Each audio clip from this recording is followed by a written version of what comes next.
Hello folks. I would like to, this video today is part of the Homegrown Edible Britain National Gardening Week collaboration started by Liz Zora from By the Farm and Erica from Erica's Little Welsh Garden. They put a broadcast invite out to UK gardeners in celebration of National Gardening Week to just say what it is about gardening that we love and why we grow our own, and anything else we'd like to mention about that, I think, as well. I've watched a couple of the videos. Excuse me if I keep looking down, because I have written some things down because I have really bad memories. I've written them down so I don't forget them. So I've watched a couple of the videos in the playlist already, not all because I just don't have that much time, but I will get around to them all eventually. It's amazing to me how many people just love gardening, and for so many different reasons, and their gardens are so varied. It's lovely. It's as individual as the gardeners themselves, because we put so much of ourselves into our garden. So what I would like to share about why I garden and why I grow my own is a bit of everything, actually, because I love gardening. Like everybody else, in a nutshell, people love gardening, whatever it is that they do. So I love to be close to nature, and I love to plant. I love to harvest things. It feels so good. I love, especially because I like to grow a lot of unusual plants, be that edible or useful plants, and sometimes just because they're so lovely. So when I've ordered a plant that I can't get in the shops anywhere near here or any garden centres nearby, and I have to order them in, it's always so exciting opening up the boxes with the plants in. One of the unusual ones, Buttons is enjoying the garden too, because she's eating the catnip. So she's going to be running around like a puppy again in a little while. Excuse me. You're interrupting. Yes, you are. Buttons, my dog, absolutely loves the garden as well. She loves sunning herself in there, catching some sun rays, and sniffing the plants. If you've ever seen a dog sniff flowers, this one, she just loves sniffing the flowers. Her favorite is celery flowers. She's always going to the celery flowers, and she loves eating catnip. Not just for cats. Aren't you, dog? Anyway. So to tell you a bit more about why I like gardening and what I do with it, it's part of not just my gardening, it's part of my husband and my self-reliance journey, because it's not just because we love gardening, it also has a purpose. And one of those purposes obviously is to feed us, but it's also part of my food storage. So my garden is an extension of my food storage in the house. Not much, space for storage in houses these days, but to have fresh food growing in the garden is what makes store cupboard stuff more livable. And it also helps because I have, over all the many years that I've been gardening, before my daughter was born, actually. Yeah, after. So been gardening about 27 years, but only in the last, 10, almost 8 years have we been gardening the way I do now. Before that it was traditional stuff, and I used to watch all the TV programs, but I've gone a long way since then. But yeah, so I think to put it in a nutshell, it's part of our self-reliance journey, part of my food storage. It's also part of our mental health, our physical health. Even though I do know gardening, and there's not a lot of physical stuff that goes on in this garden, it's a lot of pleasure, so it's mental health as well, and a lot of the things I grow is also to do with some of the medicinal herbs. I like to learn about things like that. I was never fortunate enough to be able to study homeopathy and plants and things like that. I was never able to do that, but I've taught myself because of people like yourselves. and people who have YouTube channels who post and share what they learn, and then from books. Oh, I have a small little library as well. I just love books, and I'll share a few of them with you in a bit. So for now, I think I am going to just take you on a little tour, first in the front garden and then in the back. So we'll have a look at all the stuff that we do then. Well, is it a food forest? Is it a forest garden? Is it a cottage garden? Is it a herb garden? Yep, it's all of the above, including wildlife garden. Small front garden started with absolutely nothing at all except a very neglected little square bed in the middle, right there, and a couple of roses practically dead in that little square. The soil, there was absolutely no topsoil apart from a little bit of clay, lots of stone and moss, because not even the grass wanted to grow there. So we've converted this small front garden into an all of the above garden, just because I want everything and I don't have the space, so I just cram everything in. So between vegetables like that, rhubarb, we have also mixed in some nice beautiful plants like the red hot poker. We've got some herbal plants like the valerian.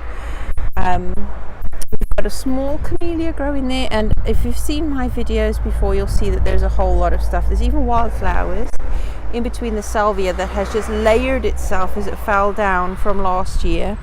There are some roses, there are wild, big elephant garlic, there's clematis, a small one in there. So we've got all sorts of things. For small trees like the acer, that's very small. I start with the little plants because that's all I can afford. I can't afford to go and buy big potted plants ready for structure and things, and I just cram everything in. There's one of last year's kale still there left to go to flower.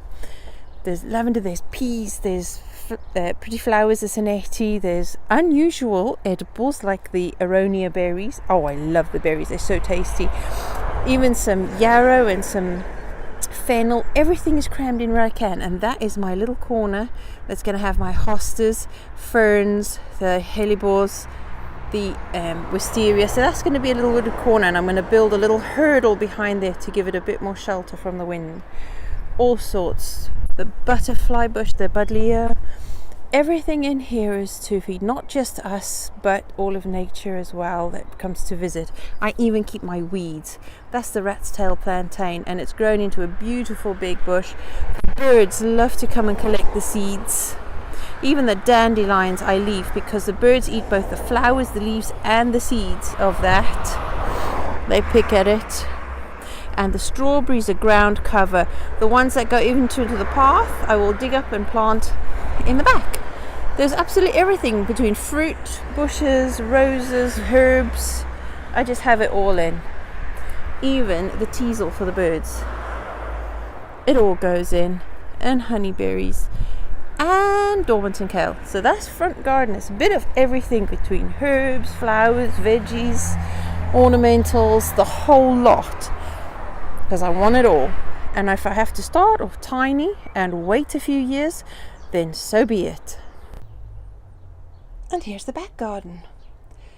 This is my favorite part of the garden. The front garden is lovely. It gets people chatting, neighbors who pass, so we make connections, and people are always interested because obviously, as you can see, I don't garden the way most people do, and it raises eyebrows and questions, and people just do not know what on earth I'm trying to do. But it's always a topic of conversation and smiles. I've had an opportunity a couple of times to bring people into the garden, to walk them around and talk about a few things and a few principles of the garden, and it always draws a smile. So here in the back garden though, it's a bit different because it's all of what's in the front, plus this half of the garden is my vegetable patch for annuals, with a few perennials on the edges. I love edges, they're so valuable. But and this is the very busy potting pergola shed thingy because it's open. I don't have a greenhouse, and this just has to do, and we've made the best use of it that we can. And I usually have stuff in here all the year through, whatever it is. There's always something in here. There's always lots of things growing. okay, where I mix the soils, because I mix garden soils that I've dug out from when I planted the apple trees. I've kept the soil because it's just plain clay. Then I mix it with a compost and all sorts. So I try to spend as little money as I can where I can. I take cuttings and grow from seed, because that's always cheapest. Not because I'm cheap, but because I don't have many funds, so I'll do the best I can. I have a lot of pots around because I need to be able to move things when I need to, and because we're in rented property, but I caved and planted some stuff in the ground. I just have to. Anyway, this bit is also my favorite bit. This we built between my son and myself with a little bit of help from my hubby. We built this as a place to sit under no matter what the weather, and we've had birthday parties under here, little birthday teas under here, and we sit and socialize with friends under here and family. It's become a lovely social area where we can use the garden outside all year round. Even in the cold, we can sit with blankets and jackets on. And obviously I grow things everywhere, and you will be amazed. I cannot tell you all of the things we've got in here because the list is just too long and there's not enough time. So yeah, these bits are my annual beds, these 3 beds mostly. And I have, like as I said, a few perennials on the edges. They help to keep the slopes in, because I've given up on edging for most of the beds. It just makes places for slugs. And then if there's no edging, the lovely birds come and kick everything everywhere. But that's okay, I just rake it back up. Things will be moving on. This time of year, this will be cleared out soon from all the chard and the beetroots, and will be made ready for the corn. The brassicas are there. There'll be beetroot in between the leeks over there. There are onions here, and they'll have beetroot and lettuces and things in between. So I put as much as possible in, mixed in, so there's a lot of diversity. Over here, this is the beginnings of my little orchard in a difference, because I also want something ornamental. A space, if I wanted to, for one of those pools for the summer to prevent too much water loss for the summer when we've got droughts, and also to put a bench in here when that's not in when the pool's not in here, so we can have a sit under there. But I've put 5 apple trees in the circle, and they will grow over into a lovely arched folly type thing. So I'll espalier the apples and grow it into a beautiful arch to sit under for some dappled shade in the summer. And I like structures, and since I can't afford to build or buy them, I'm going to grow them and let nature do that. There are places in the world where they build, or rather grow, their towns out of living trees in mangroves and things. So why can't I do it with apple trees? And in between I've got all sorts of other useful plants, and I've got fruit bushes, I've got boxes, I've got strawberries, I've got herbs there like the horseradish, I've got poppies, even leeks, individual leeks in pots. Yes, and I've got as well the buddleia, and I've got sloe, and I've got hawthorn and other sage over there. There's loads of stuff. My calendula, I love my calendula, absolutely love it. There's even an hazel on the hedgerow plants. A couple of them will be grown to coppice for wood for the crafts. I even saved some oak trees. Now, of course, that can't go in the ground. It will never do. I will have to treat it like a bonsai and keep it in a very big, I'll put it in a bigger but sturdier pot. Because it started growing when we had an allotment. The birds had buried seed, and I loathe to part with things like that. They're so valuable. So I brought it home and stuck it in a pot. And I have pots of everything, even my justerberries, the lot. And even in the pots, I have mixed with clay soil, compost, and there's watered in and then mulched over with wood chips, and then stones put on as well, because the birds keep kicking the wood chips out and bathing. Look at that state of that one. The birds use this garden is well used. I've got marshmallow, I've got a little pond there, and it's got swan mussels, and it's got plants, water plants in there, oxygenating. So, you know, and my other unusuals, Chilean guavas. Thank you, James Hall, for bringing that one to my attention. My comfrey, my plant food, medicine, more unusuals, the ochre, potatoes in drums. They would take up huge amounts of space in beds that I couldn't sacrifice. So drum there, that will be for potatoes. That one will have yuck on, another unusual. So there's lots of things that I grow all along. And a word of warning, if you grow in pots like I do, these 3, 4, 5 water butts are not enough to guard you and keep your pot plants watered through a drought in the summer. So again, mulch, and ground cover, so important. I keep my weeds. I love my weeds. Dandelions, I use the flowers, I use the leaves. I am going to use the roots. You know, there's lots of things can be used. The flowers from the borage, I eat them. The birds love the seeds. The bees love the flowers. Even the beetroot I allow to keep growing when it's past its use as a bulb, because I use the leaves in salads and in smoothies, same as with the chard. And that one is bull's blood beetroot. That is going to seed deliberately so that I could save the seed for next year. I even have flowers on the edges. Not ideal if you want to keep slugs at bay, but it's staying there for now. And that currant bush, that's an older one, but it's staying there. It gives partial dappled shade when the sun is far too hot, so that's a good corner there. I have rocket and daisies, so not just food for us, but food for the insects as well, and more feverfew. So there's lots. The pumpkins are going to go there, the climbing beans, climbing peas are already in there, and I've got fruit bushes in there. And I mean, you see the recycling. I love recycling as well. All of these drums are recycled from food containers and food canning factories, turned into water butts. Compost bags turned into basket linings.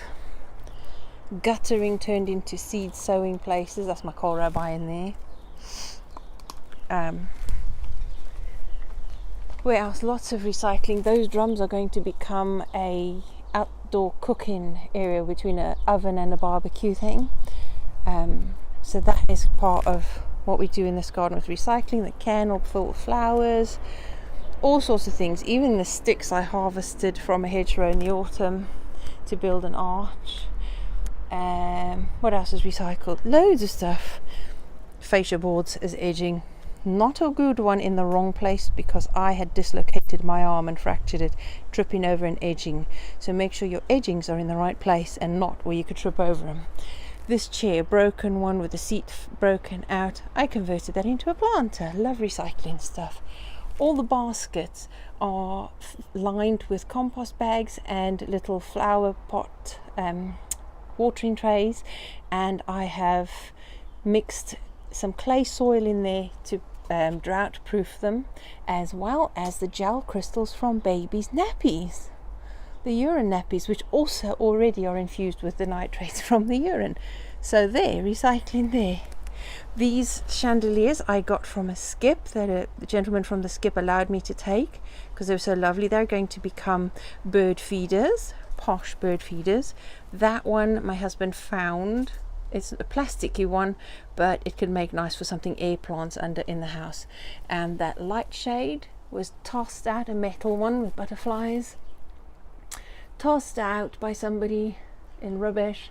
We brought it home, treated the rust, spray painted, and put in some solar lights in there. That is brilliant.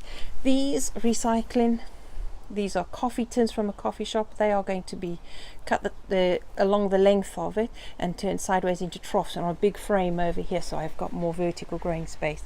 It never ends. I could go on forever and ever and ever with so much to talk about, but not enough time for that.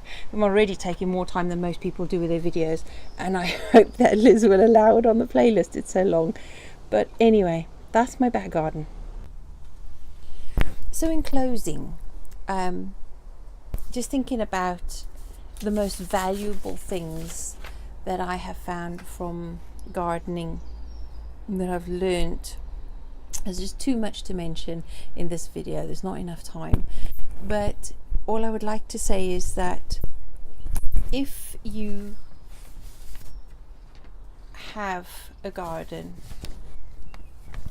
if you have a small space, whether that be a small suburban garden, whether that be a windowsill in a flat or an allotment or a courtyard garden, or even if you know somebody who's disabled or elderly and can't use their garden, if you share their garden, or a community garden, whatever space you can find, get your hands dirty, get close to nature, watch it change you from the inside. And I just can't explain how valuable it is to get your hands in the earth, to grow. It is, and I can't live without my garden. I really can't. Wherever I go, I will have, even if it's one potted plant, I will have something to grow and tend. It's like come New Year, I have withdrawal symptoms if I don't go through the year without gardening. But to go through a few weeks without gardening at the worst time. But I'm changing that, because even now I found this year, no matter what the time of year, I'm still gardening. So everybody, if you're joining in with this collaboration, go for it, join in with us. If you're just watching and enjoying the videos that people have put up, keep doing so. I will put links to the playlist underneath for Liz and Erica's channels, and please do like, subscribe, and join in with all the other people on the playlist as well. Enjoy your garden, whatever it is. Bye bye.